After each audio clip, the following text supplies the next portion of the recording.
Hey YouTube, Casey here, and today we're going to be taking a look at some stuff I've picked up over the last couple months from FireStarToys. Now, if you've never heard of this brand, they produce custom LEGO minifigures specifically for superheroes, but they go out into other themes as well. Now, I wanted to highlight the packaging here before we got into the figs themselves because FireStar does something I've never seen another custom brand do before. You can see that each figure gets packaged in this plastic case with backing similar to how the original Kenner Star Wars figures were. It's pretty neat that they threw this in, but honestly, since they can't use the character's actual name due to licensing issues, it looks pretty goofy. Now, the main method that FireStarToys has used in the past to print their figures is UV printing, which we'll get to see in a minute. But with Invincible here, he's part of their push to get into more pad printed figures, which is exactly how LEGO produces their figures, making this one basically indistinguishable from any official LEGO figures. The dual molded legs and arm printing make this figure feel very premium, and I also like the two different heads that were included so that you can have a couple different facial expressions for Mark. The hairpiece for him is custom made too, and it definitely looks a little strange from the inside of it, but it holds tightly to the figure very well, as you'd hope. I've had a lot of issues before with custom molded pieces from FireStarToys breaking though, so just be aware that they're a bit more fragile than official pieces can be. Now, the prices of their pad printed figures are kind of crazy since they're just now switching over from UV, so be aware of that if you are interested in picking up any of these figures. I'm happy with getting Invincible here, but I couldn't really justify getting his blue variant or any other Invincible characters just because of how quickly it can get really expensive.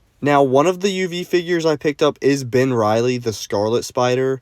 Even though he uses UV printing, which isn't up to par with pad printing, FireStar has some of the greatest quality UV prints I've ever seen, and it's close enough in quality to pad printing that I don't really mind at all. One thing I am kind of scared of with this figure though is that even though the custom hood piece looks really good, because of the thin loop around the neck, I feel like it could break off pretty easily when you're trying to take the head off. But other than that, this figure is so cool, and I love the printing detail included, including this black shading that's used in the 90s comics he first showed up in. In addition to figures themselves, FireStar sells upgrade parts, and I got this pack that upgrades the official Robert Pattinson Batman figure. So in here we have UV printed arms, a head, and a custom molded cowl. Now, having the upgrade parts on, the figure looks so much better, and that classic cowl just did not work at all for Pattinson's Batman. The printed arms add such nice detail, and the only other thing you could really have here is dual molded legs, which we're actually getting officially in January if you've seen the new Batmobile reveal.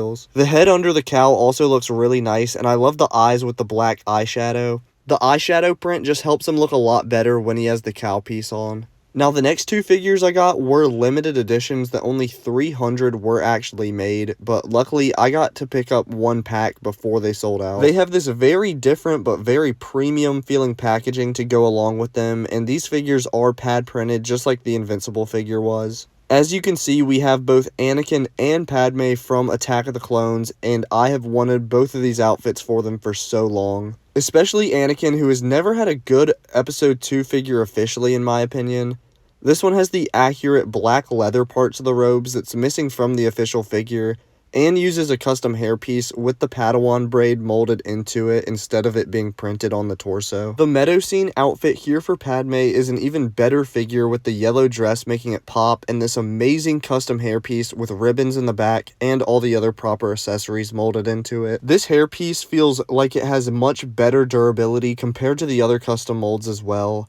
This has to be one of the highest quality custom figures I've ever seen before, and it makes me hope that they'll produce more Star Wars figures of this quality in the future. Absolutely insane that this was pulled off so well. Before we move on though, you can see that we do get some extra heads for the figures and a tile telling us which one of the limited 300 you do get, which is a nice bonus. The last figures we got here are these Deadpool and Wolverine figures from the movie last year, which were the first two figures that I actually got from FireStar. These are UV printed, and the Deadpool figure looks really nice and has CMF level detailing. Now, as I mentioned before, the custom pieces I have had an issue with breaking before, and it was with this Deadpool's katana holder that's supposed to go around his neck, which I obviously don't have to show you here because it snapped off a while ago and I had to throw it away since it was broken. Obviously not the biggest deal since there are a lot of official alternatives, but still kind of sucks, and that just shows that the quality on these pieces just aren't the best. And then again, you do get an extra head with the figure, which is cool. The much better of the two figures, I believe, is this Wolverine, who has a custom molded shoulder pad piece and a custom hair piece. They 360 print the arms and the legs to give off that look that they're dual molded, which came out really great. It's somehow printed inside the leg too, which is kind of crazy and really helps with that dual molded look.